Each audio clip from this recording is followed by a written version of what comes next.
Tá bom? Que medo. Boa tarde, pessoal. Parabéns. Obrigado. Foi um prazer passear com a família dele em Portugal e poder ver as farmácias por lá, entender o nosso mercado. Para quem não me conhece, eu sou Gislene Milaré. A Milaré tem 37 anos de empresa. Começamos no ramo automobilístico, aonde tem salas limpas na Freios Vargas, aonde para fazer uma pastilha de freio você precisa ter um ambiente extremamente limpo. Então, de lá para cá, a gente vem trazendo outras questões para as farmácias de manipulação, trazendo o que vem da indústria para uma área menor. Então, a gente hoje prevê, por exemplo, que ninguém sabe, sala limpa tem na Telerina. Quem já não viu a Telerina, a Vivara. Né? Aliás, eu dei um presente para a Liza, depois você vai ter que complementar com a Vivara. Você pagou, então, mais ou menos assim. Você pagou a primeira parcela, eu faço as outras 11. Não, eu dei um lugar para ela guardar. Ah, e você guarda. Então eu tenho que pagar as 12 mesmo, né? Exato, lógico. Você vai colocar tudo dentro. Então, o primeiro projeto de estéreis, farmácia de estéreis, nós tivemos o prazer de colocar na Consulfarma em 2017 dentro de um container. Então, nosso primeiro projeto é um projeto em container num laboratório de estéreis. E uma das grandes perguntas que, não sei se o Luiz vai me fazer, ou que a maioria faz para mim, é para perguntar qual é o tamanho mínimo de uma área para estéreis. Né? Eu acho que a maioria das pessoas tem essa dúvida de... vou dar não sei se está nas suas perguntas, mas essa é uma pergunta. E aí a minha resposta é sempre depende. Depende da quantidade do que você quer produzir. Né? A gente tem hoje os REPs, acessos restritos, que são as cabines de acesso restrito, que são pequenas, são de tamanhos... Tem algumas com 1 metro por 1 metro, e aí a gente tem laboratórios que a gente pode fazer do tamanho que quiser. Mas vou deixar você me perguntar, então, o que você quer.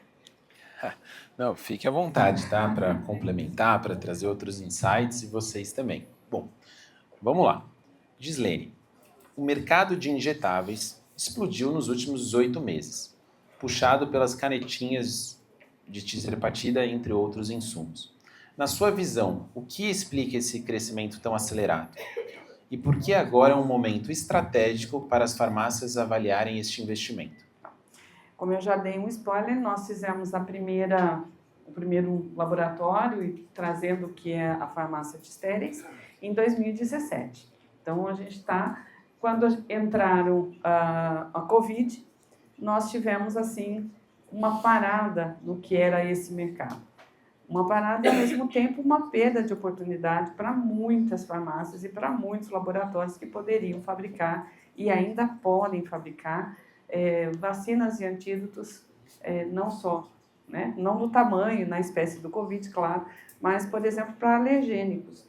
Então, existe um mercado muito grande. As canetinhas, as famosas canetinhas, elas trazem um momento de fala na mídia muito grande nesse momento, né? Nesses últimos tempos. Um tratamento, como em alguns anos atrás, que é um pouquinho mais ativo no mercado, vai lembrar que foi uma febre, né, do Fenoproporex com a Fepramona junto, né, e todo mundo, ninguém queria fazer, porque era um medicamento da 344 e também demandava de ter laboratórios especiais para fazer a área de controlados. Né? Então, agora é um momento de se olhar para o futuro, mais do que nunca, e imaginar que as terapias avançadas, né, do corpo, ela é um momento mais do que atual de se fazer. Não se volta atrás quando a gente já tem. Eu, por exemplo, sou gastro-resistente. Como que é o meu tratamento? É via soro, é via injetável. Eu não vou tomar um complemento alimentar de 20, 200 cápsulas por dia. Senão não resiste. Então, eu preciso de um tratamento especial. E a farmácia de manipulação, mais do que nunca, ela é especializada para fazer o individualizado, para entender que a gente precisa ter tratamentos especializados. E nada mais do que a farmácia de manipulação para fazer isso para a gente. Legal. Para a farmácia que ainda não tem laboratório de injetáveis, qual é o principal mito que você vê no mercado? De que é caro. Esse é o maior mito que eu vejo, que é caro. E é caro? Depende, né, do que é caro para a gente. O investimento, ele é um investimento maior do que um investimento de uma farmácia normal, de um laboratório normal. É óbvio, porque o que mais pesa é a qualidade do ar, além, depois, do controle que vocês precisam ter de microbiologia. Então, um laboratório de microbiologia, fazer os media-fio. Então, esse trabalho, ele demanda e ele é mais caro, ele é mais demorado. Mas não é um investimento que a gente pode chamar de caro. E isso é o que está no mercado. Quanto que eu vou gastar?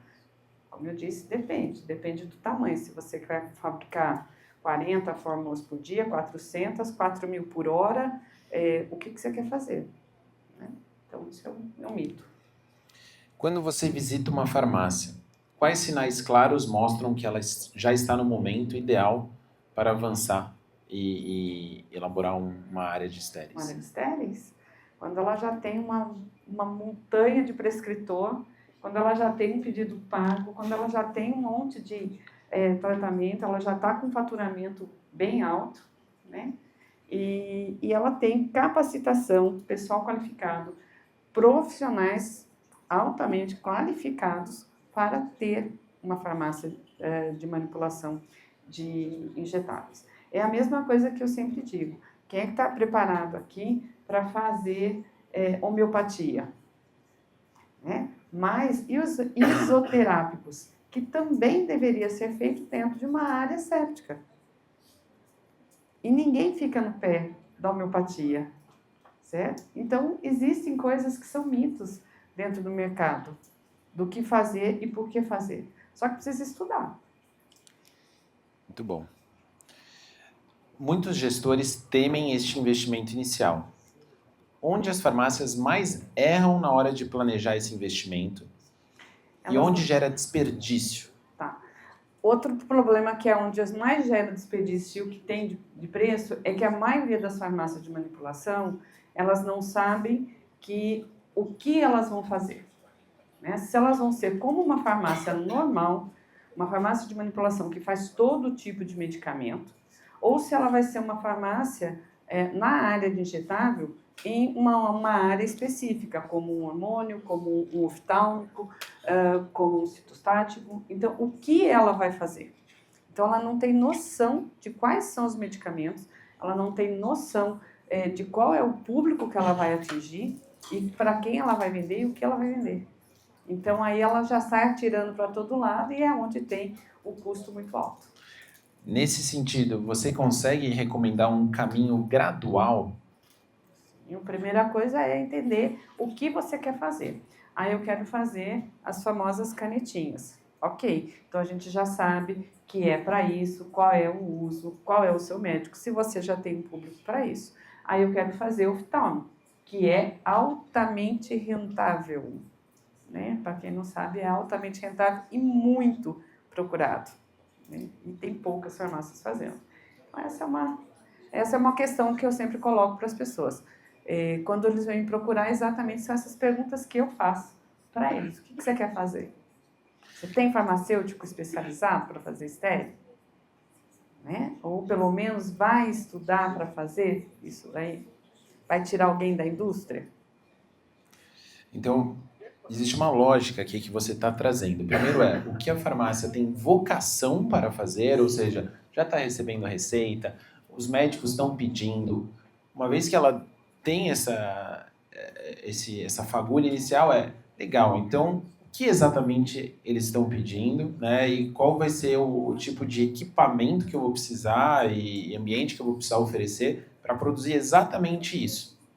O que a gente vê muito, né? A área ortomolecular é altamente rentável e será o futuro. Nós temos uma população envelhecendo, assim como eu, muitas mulheres na menopausa e os homens na andropausa, que não é tão falado, mas também é necessário. E a reposição feita de forma ortomolecular, injetável, ela é muito mais prática, muito mais rápida e muito mais absorvível no nosso organismo. Então, esse é um futuro para se colocar. Tem uma lógica, claro, é enxergar um pouquinho mais à frente, que eu acredito que é o que todo mundo que está aqui tem. É empreendedorismo, visão de futuro, visão de mercado. Então, essa é uma questão. Legal. Você tem acompanhado farmácias que já montaram laboratórios com a Milaré. O que elas fizeram de diferente para rapidamente rentabilizar esse investimento? Parceiros, né? Os prescritores. Entender o mercado, ter prescritores bons e ter a área na qual ela vai trabalhar. Então, essas são as principais questões que a gente vê e é onde a gente mais atende. Então, a pessoa, olha, eu vou fazer hormônio, vou fazer os PAPs, né? Vou colocar os intracutâneos. Então, eu já tenho aqueles médicos, os ginecologistas, os mastologistas, os ortomoleculares, que vão fazer e vão prescrever.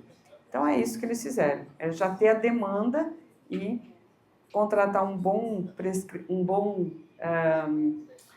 comercial e mandar para frente. Legal. Em eventuais inspeções da Anvisa, quais são os principais itens observados, seja do ponto de vista de espaço ou da documentação? Então, essa é uma grande questão. Nós tivemos há uns 15 dias um curso específico com o pessoal da Anvisa, da Covisa aqui de São Paulo, né, da estadual, da municipal e da federal. Eles estão sendo treinados e cada vez mais porque eles sabem que é um campo muito grande e que vai crescer absurdamente. Então, eles já estão preparando os seus auditores, os seus inspetores, para que eles possam não só fiscalizar, mas também orientar a cada um de vocês a qual documentação precisa, o que precisa.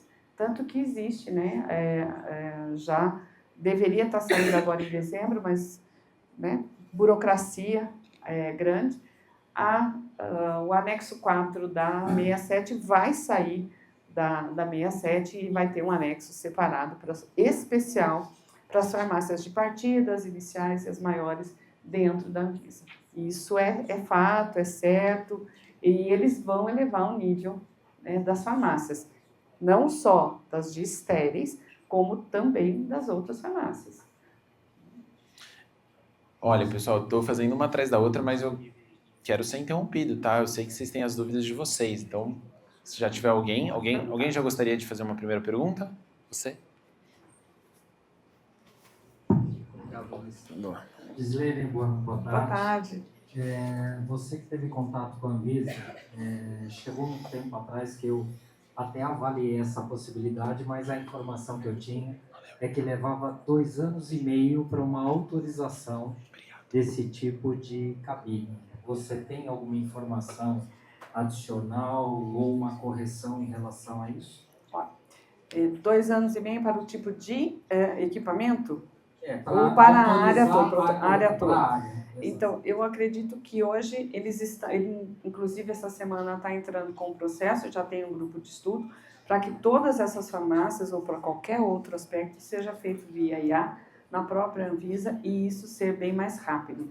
Nós temos casos que é a falta de documentação e não simplesmente o processo em si que demora todo esse tempo. Nós temos farmácias comuns que tem 3 anos que não conseguiram abrir, mas não por conta só da vigilância sanitária, mas porque elas deixaram de apresentar algum outro documento.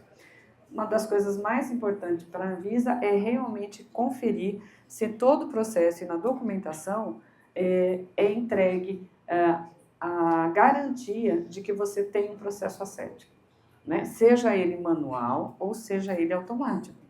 Nós estamos falando também da pequena farmácia que vai fazendo manual. Então, a gente precisa das barreiras, precisa da infraestrutura de forma correta para não ter o risco, né, de sanitário de entregar com uma endotoxina, alguma coisa do nível. Mas não demora, não é para demorar esse tempo todo, não.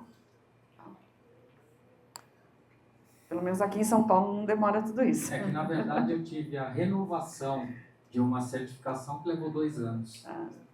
Aqui em São Paulo? Aqui em São Paulo. Vou brigar com a Tatiana. A gente leva, tá? Esse é um diferencial que a gente tem. Como a gente tem esse trabalho, quando o nosso cliente tem alguma dificuldade, a gente acompanha até a vigilância sanitária para entender e para buscar a solução mais rápida do que... Às vezes é uma vírgula e a gente consegue ter um papinho melhor com eles. Excelente. Existem alguns hacks para você diminuir a complexidade do projeto, como, por exemplo, já comprar água para uso, ao invés de ter que fazer a filtragem ou fracionar produtos e que já seriam comercializáveis só no fracionamento? O que você pode dar para a gente para, né, quem quer começar da forma mais otimizada possível, mais simples possível? Sim, você não precisa ter o tratamento de água no local. Você pode comprar água se você for fazer uma quantidade pequena, né?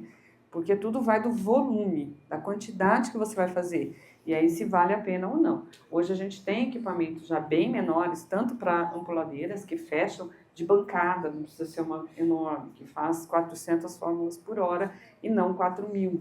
Então a gente tem hoje tecnologias bem menores. E isso a gente viu nas últimas feiras, que é uma tendência.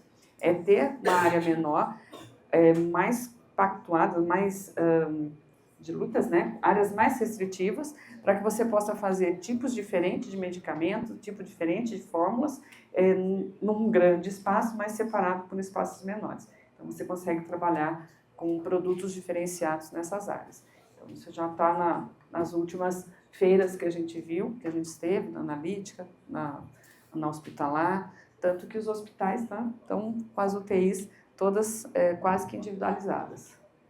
Legal.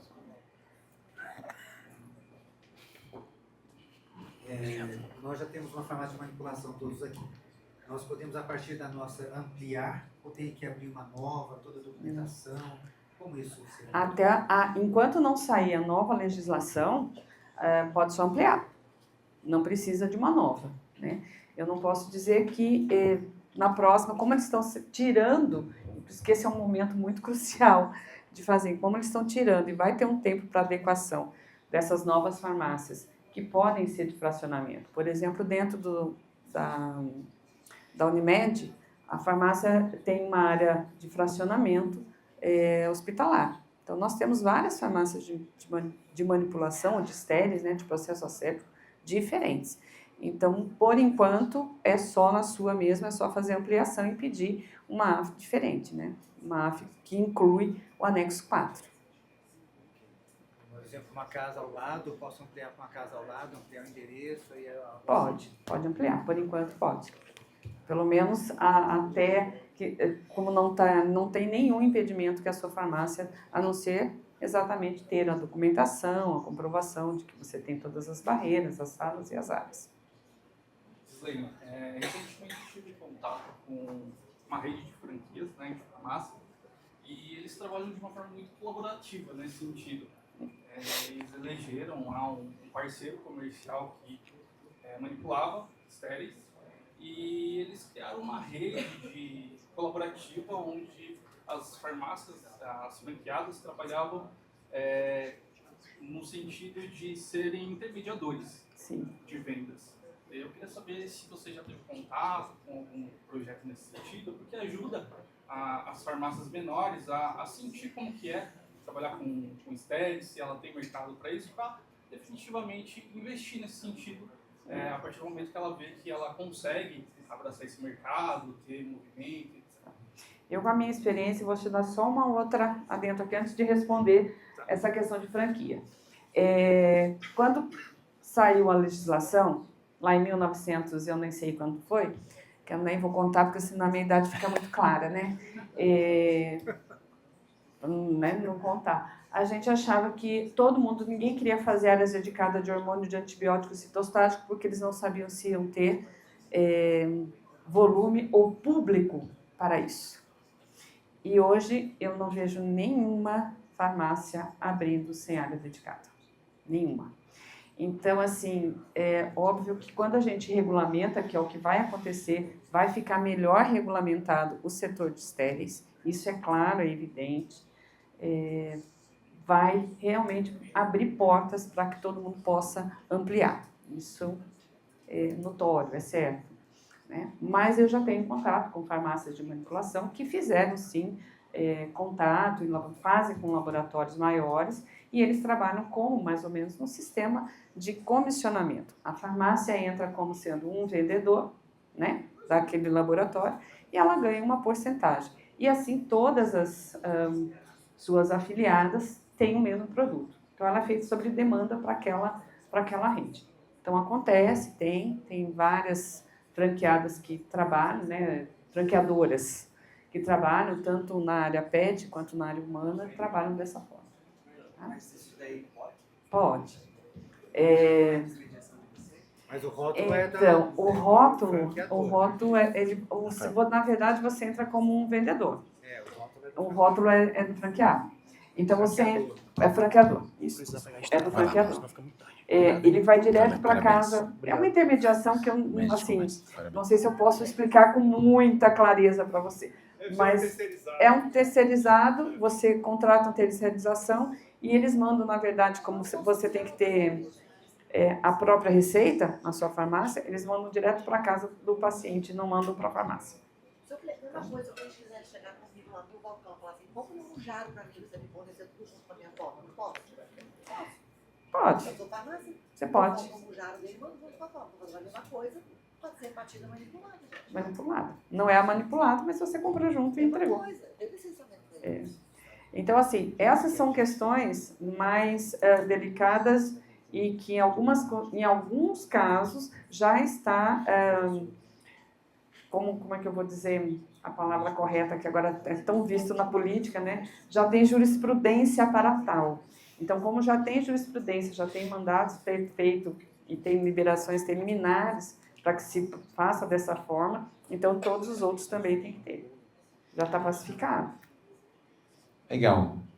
Bom, a gente está com o tempo muito apertado, então eu vou pedir para você deixar uma mensagem para o grupo, né, com um conselho relacionado aí a quem tem vontade de entrar na área de estéreis, deixar sua mensagem final. Se me permite acrescentar um caminho, né? É o caminho das pedras? O caminho Bom, das o caminho Você das é pedras. consultora, eu estou tentando entender. Na verdade, eu não tenho eu tenho uma empresa, a Milaré, que faz as salas limpas, né, que faz o equipamento de ar. Nós temos contato, parceria com o arquiteto que desenha isso para nós. E nós temos, obviamente, farmacêuticos que fazem a área de consultoria para o restante, que não é a minha aptidão. Tá? Então, para isso, a gente tem sempre com quem a gente trabalha, para ajudar nos caminhos das pedras. O que eu deixo de conselho e falo para as pessoas é assim, olha, o crescimento ele é sempre notório, né? E a gente não pode ter medo de crescer. Como eu disse, se vocês olharem aí, nós nascemos numa garagem, lá em Limeira, numa cidade pequena, num lugar pequeno, e hoje a gente está expandindo para a América Latina. Então, a gente já está montando a nossa primeira farmácia, nós estamos indo para o Peru, lá para ter farma, né? Então, a gente está ampliando. Então, crescer faz parte do processo. É doloroso, às vezes é caro, né? Tanto física como financeiramente, mas é necessário. Empresa que não cresce, morre. Então, essa a minha questão como empreendedora, para trazer para vocês caminho das pedras. A gente pode conversar, como o Luiz falou, é bastante, mas é complexo. Vocês podem me ligar. Luiz, tem meu telefone aí, Luiz? Botou? A gente não botou o telefone. Mas você Vocês trouxe podem me ligar, Você trouxe material, não trouxe? Eu trouxe, mas ali não tem o meu particular. Vocês ligam no meu... Esse assunto eu atendo no eu mando particular, no tá? Eu atendo no particular, não é na Milaré. Mas vocês podem ligar e pedir lá na Milaré que eles vão te passar meu telefone.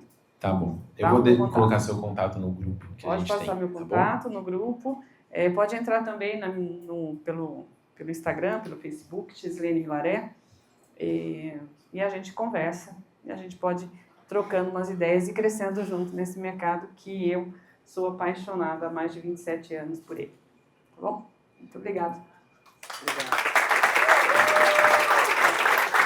Parabéns. Muito obrigado por enriquecer nosso evento. Obrigado. Eu que agradeço.